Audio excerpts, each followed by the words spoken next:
Ruže su od davnina privlačile ljude svojim lijepim i mirisnim cvjetovima, a danas na tržištu možemo pronaći ruže koje se razlikuju po visini rasta, obliku, boji i mirisu cvjetova. Ukoliko želimo da ruže i dalje uljepšavaju naša dvorišta, potrebno je ruže pripremiti za zimu. Upravo to je i tema današnjeg videa, rezidba, prihrana i održavanje grma ruže.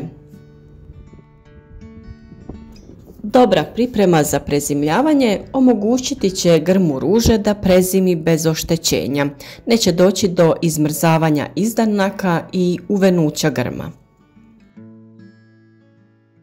Sve aktivnosti na grmu ruže treba obaviti u razdoblju oktobar-novembar, ovisno o vremenskim prilikama. Ruže stablašice, ali i grmolike ruže se orezuju tokom jeseni i pripremaju za zimu. Ovom rezidbom će se ukloniti osušeni cvjetovi i grane, a grm će se pripremiti za hladne zimske dane. Grmovi ruža uljepšavaju naša dvorišta i terase svojim predivnim cvjetovima, a kako bi nas kraljice cvijeća obradovale svojim cvjetovima svake godine, potrebno ih je redovno orezivati. Rezidba ruža se odrađuje u 3 termina, u jesen, proljeće i sredinom ljeta. Ukoliko ste amater, dovoljno je da znate one osnove rezidbe. Osnovno znanje o rezidbi ruža omogućiti će vam da imate lijepe, zdrave i dobro njegovane grmove ruža koji će vas nagraditi cvjetovima. Kako bi rezidbu odradili na što lakši način, potrebno se pripremiti. Najbolje je obući odjeću sa dugim rukavima i potrebno je kupiti dobre rukavice. To će vas zaštititi od ružinog trnja. A naravno, za rezidbu nabavite oštre škare i po potrebi neku manju pilu za rezidbu debljih grana. Imate li više grmova ruža, osigurajte i dezinfekciju alata poslije rezidbe svakog grma. To će spriječiti eventualno prenošenje bolesti sa grma na grm. 3 su termina rezidbe ruža i sva 3 su važna jer samo redovnom rezidbom možemo dobiti zdrav i lijep grm ruže sa mnoštvom cvjetova. Jesenska rezidba je dio pripreme ružinog grma za prezimljavanje. Kada pristupate samoj rezidbi, uklonite sve precvjetale cvjetove i suhe listove. Zatim, odstranite sve one osušene grančice. Na ovaj način ćete rasteretiti biljku. Štetni organizmi, insekti, uzročnici bolesti neće imati sklonište i njihova pojava tokom proljeća neće biti toliko snažna. Kod uklanjanja cvjetnih grana treba obratiti pažnju da se ukloni dovoljna dužina grane. Kada se gleda od baze cvjetne grane, treba ostaviti 3 pupoljka, jedan iznad drugog, a višak grane odsjeći. Na ovaj način će ruža na proljeće formirati jake grane koje će dati dobre cvjetove.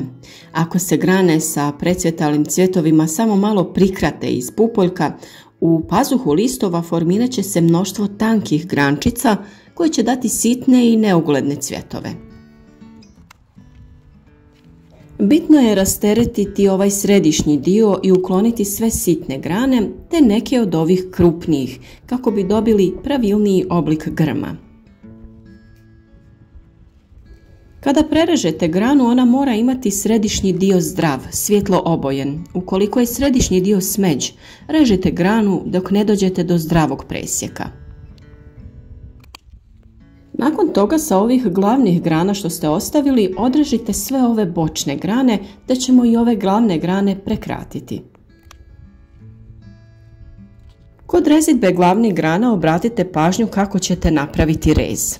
Rez treba biti napravljen ukoso iznad pupoljka.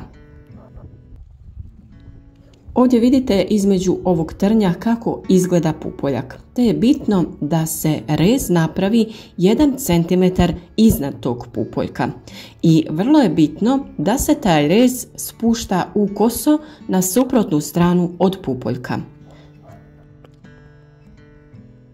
Kada se radi o okrugloj krošnji ruže stablašice, uklonite sve grane koje su suvišno narasle i koje strše iznad ostatka krošnje. Rezidbom i prikraćivanjem grana formirajte savršeno okrugli oblik krošnje. Sama rezidba tokom jeseni ne treba biti previše intenzivna zbog opasnosti od smrzavanja. Pravu rezidbu ostavite za proljeće, ali to ne znači da je ova jesenska rezidba manje važna. A nakon rezidbe obavezno očistite prostor oko ruža od materijala koji ste odbacili.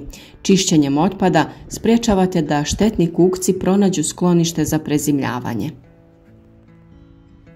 Orezivanje grma treba raditi kada je dan hladan i bez padalina. Ne raditi rezidbu kada je mraz i negativne temperature. Ukoliko bi orezivanje vršili tokom kišnog dana, prilikom rezidbe bi pravili rane idealne za uslove za ulazak patogena koji bi prouzrokovali pojavu oboljenja. Izbjegavajte orezivanje i po toplom vremenu jer to može izazvati buđenje pupoljaka i ponovni vegetativni rast. Novoizrasli prirasti bi izmrzli tokom zime. Mi ne možemo utjecati na vremenske prilike, ali možemo pripremiti ruže da prezime. Ukoliko je na vašim ružama još uvijek bilo cvjetova, lijepo ih orežite, oblikujte i uklonite trnje te iskoristite za jedan lijep i dekorativan buket u vašem domu. Dijelove grana koje ste orezali možete iskoristiti kako bi napravili nove sadnice ruže. Ruže se lako razmnožavaju reznicama. Potrebno je odrezati reznice na određenu veličinu jer nije dobro da budu previše duge, nego da imaju otprilike 3 pupa na jednoj reznici. Rez treba biti napravljen ukoso i biti ravan. Reznice stavite u zemlju i dobro zalijete te držite na toplom mjestu. Bitno je da održavate vlažnost zemlje kako bi se ruže što lakše ukorijenile. Isti postupak možete učiniti i direktno u vrtu, tako što ćete staviti reznicu u zemlju, zaliti te zaštititi plastičnom bocom. Grm ruže da bi zaštitili od niskih temperatura treba prekriti, jer ruže su veoma osjetljive na stalne promjene temperature. Ovo treba imati na umu kod izbora materijala za prekrivanje. Treba naime izbjegavati umjetne materijale poput najlona i cerade. Ovakvi prekrivači će hermetički zatvoriti grm, te time se povećava vlažnost i dolazi do truljenja i izmrzavanja grma. Također izbjegavajte i pijesak i piljevinu. Oni će tokom zime upiti vlagu i imat će isti efekat kao umjetni materijal i doprinijeti bržem truljenju. Najbolje je koristiti prirodne materijale za prekrivanje grma ruže. Zemlja, lišće, grane jele, smrče, snijeg i trsku. Kao zaštitu mogu se napraviti i različiti sanduci od drveta, razne kutije. Što god radili i kako god radili, trebamo stvoriti mogućnost da ruža diše. Ruže možemo malčirati smjesom treseta i lišća i tako pripremljene ostaviti do proljeća. Snijeg može biti dobra zaštita za grm ruže ako je debljine 30 do 40 cm. Ako je tanji, treba sakupiti okolni snijeg i iznad grma napraviti malu naslagu od snijega. Temperatura ispod naslage će se zadržati na 5 stepeni. Zemlja oko grma može se kopati i grm se tada nagrne slojem iskopane zemlje.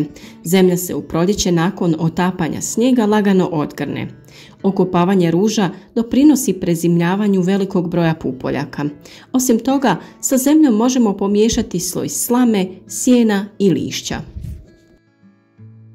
Znajući da biljka tokom ljeta, to jest sezone cvjetanja, crpi hranjiva iz tla, potrebno je to nadomjestiti. U skladu s tim, preporučuje se gnojidbu ovih biljaka napraviti na jesen. Hranjive tvari sigurno će biti korisne za biljku u rano proljeće. Glavni razlog zbog kojih se jesenske ruže hrane su jačanje korijena biljke prije početka hladnog vremena, obogaćivanje tla esencijalnim mineralima, obnova grma nakon jesenskog obrezivanja, te povećana otpornost na smrzavanje ruža, jačanje imuniteta grma prije bolesti i povećanje otpornosti biljaka na napade štetnika. Pravilna gnojidba u jesen ključ je bujnog cvjetanja ruža sljedeće godine, a znamo da je uhranjena biljka i zdrava biljka. Samim tim će biti otpornija na bolesti i štetnike. U jesen ne vrijedi upotreba organskog gnojiva za ruže. Većina ih sadrži dušik, što će izazvati brzi rast mladih izdanaka grma. Takve mlade grane biti će najosjetljivije na učinke hladnog vremena i mogu uzrokovati propadanje cijele biljke. Za dohranu ruža možete koristiti pepeo od drveta. Ova komponenta je potrebna za ruže i može se koristiti u obliku praha ili vodene otopine. Pepeo ne sadrži dušik, ali je izvor mnogih korisnih elemenata poput magnezija, kalcija, bora i natrija. Kompost je kod ruža također vrlo koristan. Ova tvar ne samo da će osigurati korijen ruža esencijalnim hranjivim tvarima, već će i zaštititi biljke od zimskih mrazeva. Kompost se preporučuje koristiti tokom jesenskog gornjeg oblačenja, to jest ravnomjerno ga rasporedite oko grma. Nije potrebno posipati gnojivo zemljom. Kompost će se polako raspadati tokom zime, dajući hranjive tvari korijenju. Prosječna potrošnja ovog gnojiva je oko 4 kg po 1 metru kvadratnom. Mi se nadamo da su vam ovi današnji savjeti bili od koristi, te da ćete uspješno pripremiti vaše ruže za zimu kako bi naredne godine cvjetale još ljepše nego prije.